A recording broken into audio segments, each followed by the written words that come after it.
Mga kaibigan, mga kababayan, maligayang pagbabalik po sa ating YouTube channel. So, meron po tayo ngayon na pinaka-latest weather updates sa lagay ng ating panahon. Ngayon po ay araw na po ng Miyerkules, bale July 2 na ho, no? 2025. Pero before that, kaibigan, kababayan, huwag mo muna kakalimutan na mag-like and subscribe at pahit ang notification bell para ho sa mga update natin ay nanonotify ko po kayo agad at alam po natin ang lagay ng ating panahon. Sa kasalukuyan ho, no, ay meron po tayong dalawang low pressure area na monitor ngayon. Yung isa po nasa loob ng ating Philippine Area of Responsibility, yung isa ay nasa labas. Unahin na muna natin yung nasa loob. Ito yung sinasabi natin na banta po ng pangalawang bagyo or banta ni Bagyong Bising. Sa ngayon kasi, medium chance na maging isang ganap na tropical depression. Papunta na siya sa mataas na chance or high chance na maging isang ganap nga po na bagyo sa mga susunod po na mga oras. At may mga lugar na apektado nito nga pong LPA. At ito naman mga kaibigan na nasa loob ng Philippine Area of Responsibility natin. Alamin muna natin yung lokasyon niya. Sa ngayon po, ito yung mayroon pong lokasyon na 350 kilometers east of Kasiguran, Aurora. At mga kaibigan, meron tayong dalawang senaryo tinitignan dito. Tila papasok tayo dun sa unang senaryo, yung posibleng maglandfall sa ating Philippine landmass kapag naging isang ganap na siyang tropical depression or mahinang bagyo. So maging handa yung mga lugar na posibleng maapektuhan po nito nga pong low pressure area na banta rin biglang pangalawang bagyo, Bagyong Bising. Yung pangalawang senaryo, ito ay may chance pa rin na mag-record, lumihis, papalayo po sa ating Philippine Area of Responsibility. Bukod dyan mga kaibigan, itong LPA na rito ay posibleng hatakin ng habagat, no, para lumapit pa o magbigay pa ng pinsala, no, masamang panahon sa ilang bahagi ho ng ating bansa. So bukod dyan, tignan naman natin, ito nga pong LPA, ito, tignan nyo mga kaibigan, may panibagong LPA na naman na buo, talagang panahon na tayo ng tag-ulan ngayon. Nasa high chance na maging isang ganap nga po na tropical depression. Pag nakapula yan mga kaibigan, ang kasunod ho niya, no, magiging bagyo na. So i-take note natin yan. Ito po ngayon may lokasyon na 2,745 kilometers east of Basco, Batanes. So, wala pa naman itong direktang epekto sa anumang bahagi ng ating bansa dahil nasa labas pa naman ito ng Philippine Area of Responsibility. Pero inaasahan natin, within the next 24 to 48 hours ay posibleng mas lumapit pa ito papasok sa ating Philippine Area of Responsibility. Pero dalawang senaryo din ang tinitignan natin dito mga kaibigan. Yung una, pagpasok niya sa loob ng PAR at yung pangalawa, yung pag-record niya o hindi na siya dumiretso yung papasok sa PAR bagkus lilihis at lalayo na ng ating Philippine Area of Responsibility. Magkagayon man mga kaibigan, maganda pa rin yung ganitong klaseng senaryo kaysa nabuo yung high chance nga po na low pressure area malapit sa ating Philippine Area of Responsibility. Yun po yung senaryo o worst scenario na pwedeng mangyari.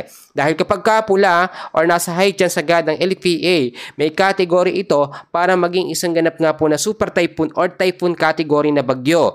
Ito namang nasa loob ng PAR, hindi siya nakikitaan o wala itong potential na maging isang malakas nga po na bagyo or banta ng Bagyong Bising. So wag tayo masyadong mag-alala.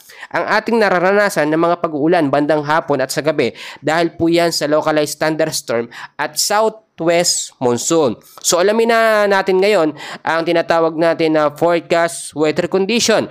Yung mga lugar na apektado po nito nga pong LPA, kasama na dyan ang habagat at mga localized thunderstorm. Sa area ng Cagayan Valley, asahan natin ang weather condition, cloudy skies with isolated rain showers and thunderstorm pagdating sa hapon at sa gabi dahil po sa low pressure area. Posibleng impact nito, pagbabaha po, no, sa mababang lugar at landslide sa mga landslide prone area. Ang area naman po ng Metro Manila o malaking bahagi ng Metro Manila, Central Luzon, Calabarzon, Mimaropa, kasama na ho dyan ng Western Visayas. Ang weather condition po sa mga lugar na aking binanggit, makinig ho, cloudy skies with scattered rains and thunderstorm. Ibig sabihin, maulap na kalangitan na may mga kalat-kalat na pag-ulan na at pagkulog at pagkidlat madalas ho sa hapon at sa gabi dahil po yan sa southwest monsoon. So, impact ho nito ay posibleng pagbabaha sa mababang lugar at landslide ho sa mga landslide prone area.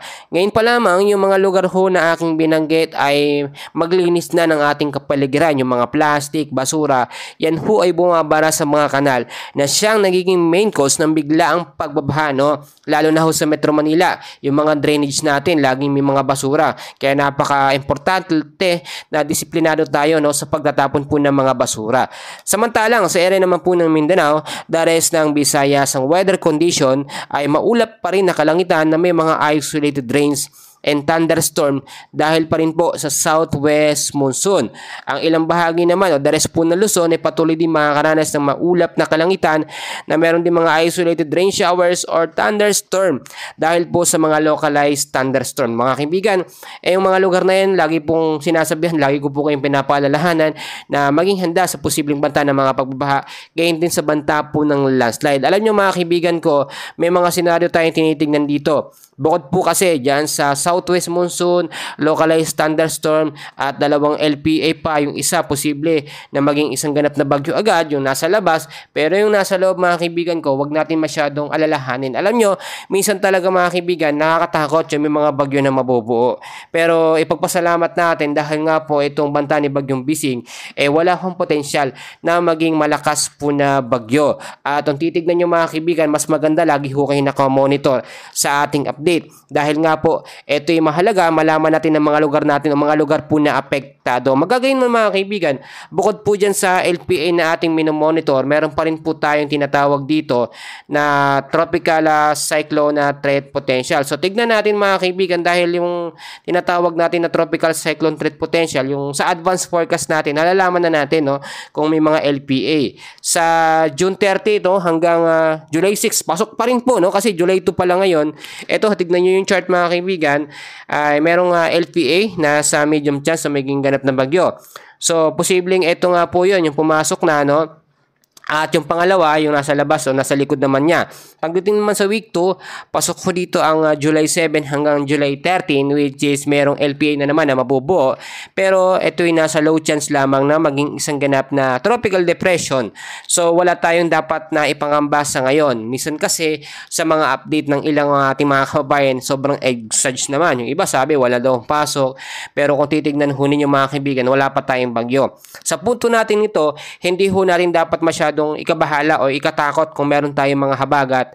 Southwest monsoon po, no, at merong mga localized thunderstorms sa hapon dahil hindi naman yan nagbibigay ng matinding pinsala. At yung mga pag-uulan po ng mga localized thunderstorm at hanging habagat, minsan tumatagal lamang yan ng 1 hanggang 3 oras na po yung pinakamatagal, no? At madalas, no, alam natin, nanonote natin, tuwing hapon lang po talaga nagpapaulan. Pero yung mga bagyo mga kaibigan, yung mga typhoon o mga nasa super typhoon category, yan po talaga yung pinaka-delikado. So ngayon, lagi kong po pinapaalala sa inyo mga kaibigan, unang-una, no, kung kaya naman lumikas ng mga kababayan natin, kung saan kayo nakatira, kung malapit man kayo sa ilog, mas maganda, maghanap na tayo ng lugar na mas safe tayo. Dahil ngayong tag-ulan, asahan natin ang mga pagbabaha, lalo na yung malalapit sa mga ilog, no? At yung mga landslide prone area, mga nakatira sa paanan ng bundok, umiwas din tayo kung kaya naman lumipat sa ibang lugar. At yung pangalawang ipapaalala ko sa inyo mga kaibigan ko, no, lagi ho tayo mag-safety ng ating mga gamit, mga importanteng bagay para hindi ho nababasa yung mga papeles natin, no, para safety ang ating mga dokumento po mga kaibigan. At paalala ko din, kung kayo lalabas ninyo mga kabahayan, ugaliin po magdala ng payong, jacket, kapote, panlaban ho yan sa mga biglang bugso ng pag-uulan, dala po ng southwest monsoon, localized thunderstorm at mga low pressure area. So sa ngayon, yan muna ang update natin mga kaibigan, mga kababayan ko. Makikiusap po muli ako ng isang like and subscribe and din pahit na rin ang notification bell para lagi ko kayong ma-update sa lagay ng ating panahon. Maraming salamat, magandang araw po sa inyong lahat.